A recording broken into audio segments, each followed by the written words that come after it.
I'm standing here with Adam in the middle of a massive cornfield in southern Illinois, and this is where your whiskey and your vodka, all of your spirits, this is where they start. That's exactly right. We are one of the few farm distilleries in the country, so we have the privilege of being able to actually put that seed in the ground in the springtime, foster that seed, let it grow, come around, harvest that seed in the fall, and then actually turn that into whiskey or vodka. How many acres of corn do you have? And you also have wheat and rye. Yeah, we have corn, wheat, barley, and rye. For the distillery specifically, it takes about 40 acres or so to support what we're currently producing. Okay. However, the farm right now is about 4,000 acres, a lot of which is cash rented, that type of thing. It's absolutely a 7-day-a-week operation for these guys. And so what kind of corn do you use in your spirits? Is it like the field corn? Yep, absolutely. Right now we are using field corn. So this is the conventional type of corn that we've always grown on our farm. And what about the other ingredients? I'm assuming that you decided to plant those specifically for the distillery. That's exactly right. The small grains they call flavoring grains, basically. So there's a little more nuanced approach to planting those. Specifically the barley and the rye, those are typically grains grown in the northern plains, not down here in southern Illinois. So we've spent about 4 years now looking for very specific varieties that perform well in the field and well in the distillery. Very happy with where we're at with that now. So you grew up on this farm. Yep. Grew up literally right down the road here, spent a lot of time at the farm. Now, 8 generations that you've been here. The farm was one of the first farms patented by the country in 1817. We were able to trace back the ownership of that farm. 1866 was the first year that our family had it. My great-great-great-great-grandpa on my mom's side of the family was deeded the original 200-acre farm. It's in my mom's family for 3 generations. In 1904, my mom's family then sold the farm to my dad's family. Then 80 years later, mom and dad end up getting married. So kind of a crazy story. Wow. Yes. That is a crazy story. Absolutely. Craft distilling is a very modern way to add value to farms. By launching this distillery, you're going to be able to keep that family history going and also create a product that people are going to interact with in a personal way. We take pride in being able to craft something that we're proud to put out in the market. So to see other people also take pride in that product is very, very rewarding. But to be able to kind of build upon our family's history and knowledge of farming and move that into another sector, it's been incredible. Now I hear the combine coming our way. That thing is coming down right now, chewing down 8 rows of corn, pulling that stalk through the header, popping the ear off, and rubs it together. And the corn kernels fall off and everything else goes out the back. So cool. Yep.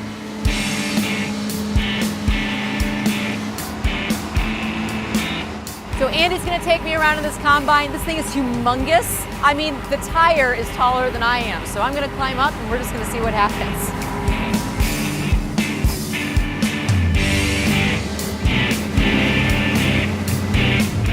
So how many hours a day will you run this combine? It varies. Some days we get started early in the morning. We might run from 7:30, 8 o'clock until 10, 11 o'clock at night. Oh my gosh. And how long is harvest season typically? Usually we start shelling corn around Labor Day, and then our goal is to be done by Halloween. But a lot of times Mother Nature does not cooperate, so middle of November we're usually wrapping up. It's really cool to see these fields of corn being turned into a product, having the kind of the family name attached to it. Yes, it is.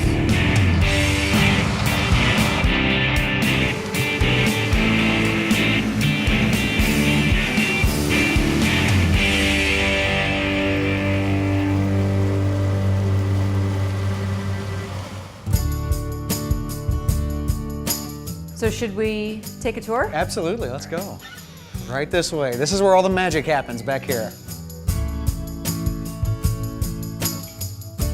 So you started off with a tiny itty bitty still that's on display in the front room. Yes, absolutely. I'm pretty sure the first drop that came off of that condenser, that's when I fell in love with making alcohol. It's like magic. Yeah, it really is. It really is. There's no replicating that moment. So from that point on, it was kind of like, hey, I could see myself doing this. So we're standing in front of a grain cleaner. Yes. So that combine out in the field, right, it's chewing through that entire corn stalk. So there might be a lot of different things that end up in the grain. This thing is basically a series of screens and fans that is going to remove anything but that grain in there. So where did you find this thing? Of all places, Craigslist. You can find anything on Craigslist. Anything. Best we can tell based on the serial numbers, it was made in the late 1940s. Amazingly enough, this thing is about 98, 99% original. So it's awesome that we got to, number one, preserve a really cool piece of history. And number two, we use that day to day. Every kernel of grain that we ever turn into booze gets run through this machine. So you have a moonshine, Right. essentially, and then you have a vodka. Absolutely. And a bourbon. Bourbon, you've got it. I've always been a bourbon drinker, so that was kind of my passion. We wanted to get some of those going, of course. We've been tinkering around with all different styles of whiskey now, though, so we've got some really cool stuff that's going.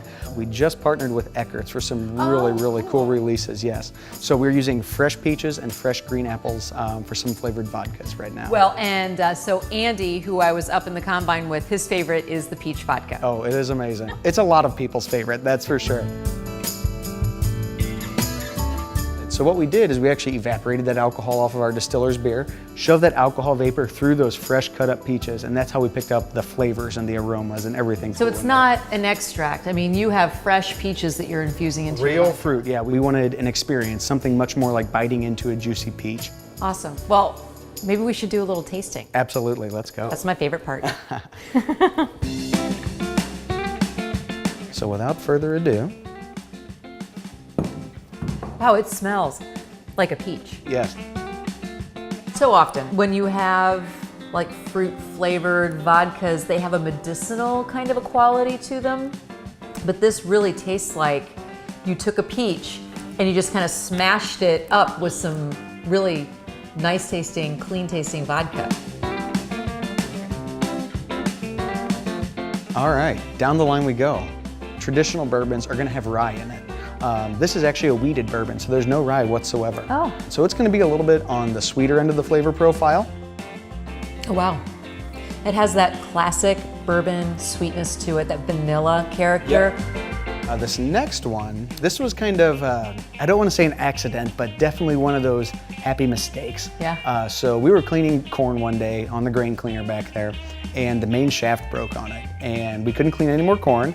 We had an empty mash tun, so obviously we couldn't make any bourbon. Well, we had a bunch of clean wheat and empty tanks, so we're like, well, how about a wheat whiskey? So this is 100% soft red winter wheat. Oh, wow. Yeah. I think sometimes accidents happen for a reason. This is delicious. Thank you very much. Needless to say, we've been making this mistake much more ever since we tasted those barrels.